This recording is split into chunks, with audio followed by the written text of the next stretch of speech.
كان يا مكان في قديم الزمان، كان في واحد صاحي من النوم لقى أخوه ميت، وخلال 3 أيام دفن مراته وأمه وجاره والشارع كله مات.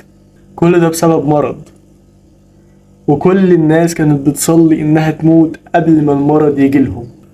وده ما كانش مجرد مرض، ده كان موت جاي برجليه لحد عندنا، ألا وهو الطاعون الأسود.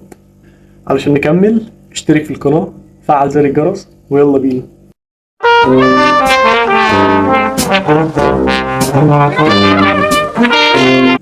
الطاعون مش مرض لسه ظاهر، لا ده كان موجود من زمان.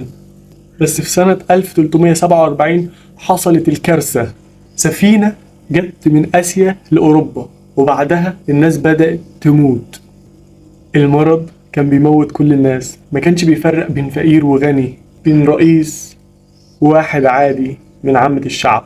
كان بيبدأ بحرارة، بعد كده حمى، بعد كده الجسم كله بيضيع.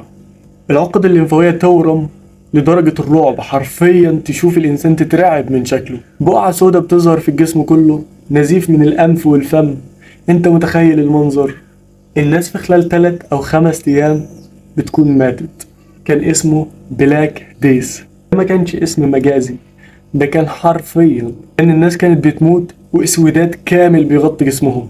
عدد الوفيات وقتها كان 25 مليون ل 50 مليون، وده كان تقريبا نص سكان اوروبا. الناس بقت تحفر قبور جماعية، الكنائس اتملت بالجنازات، الشوارع بقت كلها ضلمة وسكوت بيخيم عليها.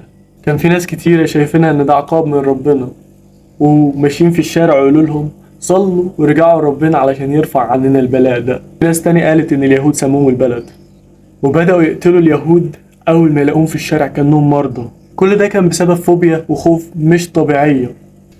الميكانيزم بتاع المرض ده بينتقل من خلال برغوت، لو قرص فار وبعد كده رجع قرص انسان فبينقل له المرض ده.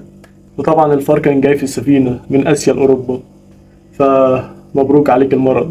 وقتها طبعا ما كانش فيه مضادات حيوية، فكانت الناس بتموت ومش عارفة ليه ومش عارفة تعمل ايه.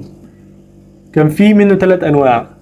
اشهر نوع منه الطاعون الدبلي، ده كان بيهاجم الغدد الليمفاوية ويخليها تتنفخ لدرجة مرعبة، وده اللي قتل 60% من سكان اوروبا.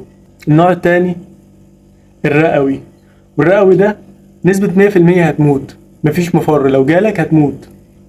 واخر واحد وهو التسممي. التسممي ده لو دخل الدم بيسممك في ساعة، زي قرصة التعدام بالظبط. في النهاية الطاعون ما قتلش ناس، الطاعون قتل الثقة بين الناس، الطاعون خلى في رعب. دلوقتي احنا لازم نعرف احنا حجمنا قد ايه. احنا ما نسويش اي حاجة قدام رحمة ربنا.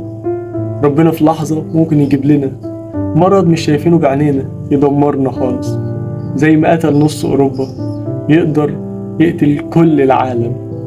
بس احنا برحمة ربنا موجودين هنا. والمرض ده خلى الناس كلها بتخاف من بعضيها، الاب يخاف يتعدي من ابنه، والابن يخاف يتعدي من اهله.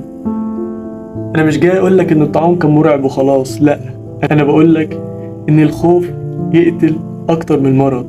انا في وقت ممكن اكون خايف من الرفض، خايف من المرض، خايف من الموت، خايف من حاجات كتيرة، فاعزل نفسي واخلي نفسي مكتئب قبل ما يجيلي الحاجة نفسها.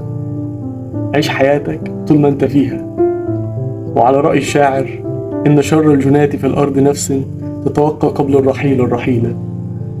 بس كده، اشترك في القناة، فعل زر الجرس، سلام.